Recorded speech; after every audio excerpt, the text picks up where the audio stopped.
मटार आणि बटाट्याच्या उसळीसाठी मी तेल तापत ठेवलेलं आहे. तेल जरा तापलं आहे. त्याच्यामध्ये आधी मी प्रथम हे बटाटे तळून घेणार आहे. कारण बटाटा असंच म्हणजे आपण टाकतो, त्याच्यापेक्षा हे तळलेले बटाटे ना, सगळी उसळ तयार झाली की बटाटे असे वरून तळलेले बटाटे टाकायचे आणि एक वाफ काढायची. ते चवीला खूप छान लागतात. त्यामुळे पहिले मी आता हे बटाटे सगळे तळून घेणार आहे आणि आमच्याकडे असा तळलेला बटाटा खूप आवडतो, त्यामुळे मी 3 बटाटे तळून घेते.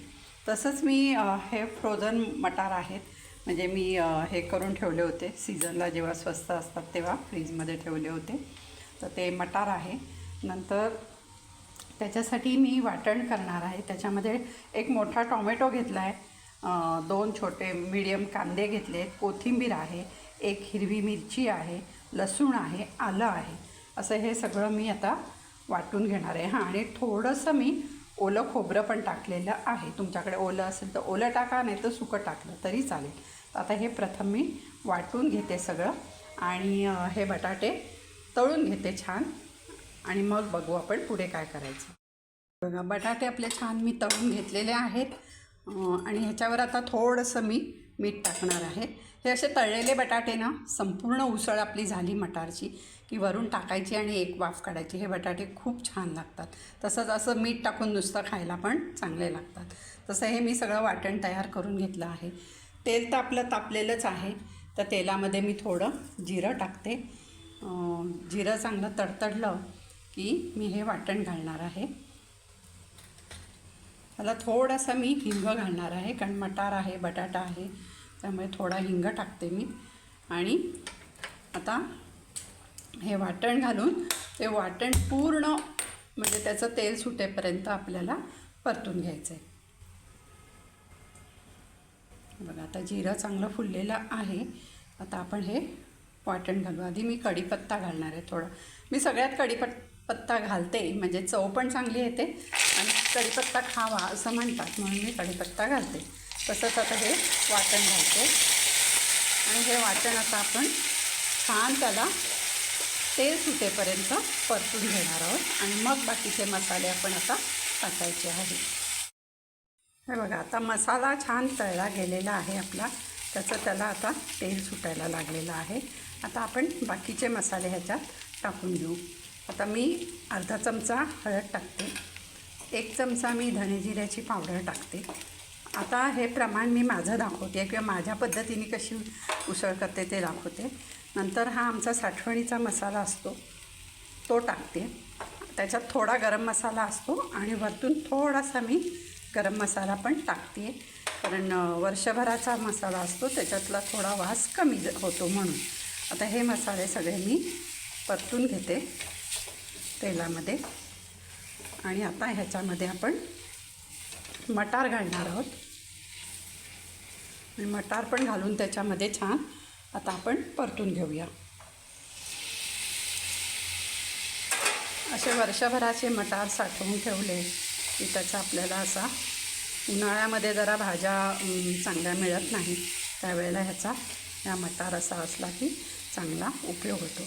आता हे मटार मी 2 मिनटं ह्याच्यामध्ये अगदी 1-2 मिनटं परतून घेते आणि मग ह्याच्यामध्ये मी गरम पाणी घालणार आहे. मटारला 2 मिनटं मी जरा वाफ काढून घेतली, म्हणजे मसाला त्याच्यामध्ये मुरतो सगळा. आणि आता मी ह्याच्यात गरम पाणी टाकते. गरम पाणी टाकल्यामुळे मटार पण पटकन शिजतो आणि ग्रेव्ही छान होते, म्हणजे तवंग चांगला येतो. म्हणून कधी गरम ह्याच्यात गरम पाणीच टाकायचं, गार पाणी टाकायचं नाही. आता हे तुम्हाला किती रस्सा पाहिजे, तुम्हाला किती पातळ पाहिजे त्याप्रमाणे तुम्ही पाणी घाला. मी जरासं असं थपथपीतच करणार आहे, जास्त घट्ट नाही, जास्त पातळ नाही. बघा, मटार आता छान शिजलेला आहे. आता मीठ टाकते मी त्याच्यामध्ये. आणि आता हे आपण तळून घेतलेले बटाटे होते ते सगळे मी ह्याच्यात घालणार आहे. आणि त्या बटाट्याला पण थोडंसं मीठ लावलेलं आहे मी, त्यामुळे त्याला चव लागते चांगली. नाहीतर मग बटाटा खाताना मग त्याला मीठ नसलं आधी लावून ठेवलेलं की मग ते चांगलं लागत नाही. आता ह्याच्यामध्ये मी आता हे एक वाफ काढणार आहे ह्याला. तर ह्याच्यामध्ये तुम्हाला जर अजून ग्रेव्ही पाहिजे असेल तर अजून थोडं गरम पाणी टाका. जर तुम्हाला फक्त पोळीबरोबर फुलक्याबरोबर वगैरे खायचं असेल तर मग एवढी ग्रेव्ही ठीक आहे. तर आता थोडी ह्याला मी वाफ काढते. बघा आता ह्याला 2 मिनटं मी छान वाफ काढून घेतलेली आहे आणि मटार शिजला आहे. बटाटे तर आपले परतून घेतल्यामुळे शिजलेलेच आहेत. आणि आता मी आपली प्रिय सखी सुंदरी टाकते. तिला मी सुंदरी का म्हणते की ह्याच्यामुळे पदार्थाला शो येतो आणि चव पण छान लागते. तशी आपण वाटणात टाकलेली आहे कोथिंबीर, पण आता वरून मी थोडीशी टाकली.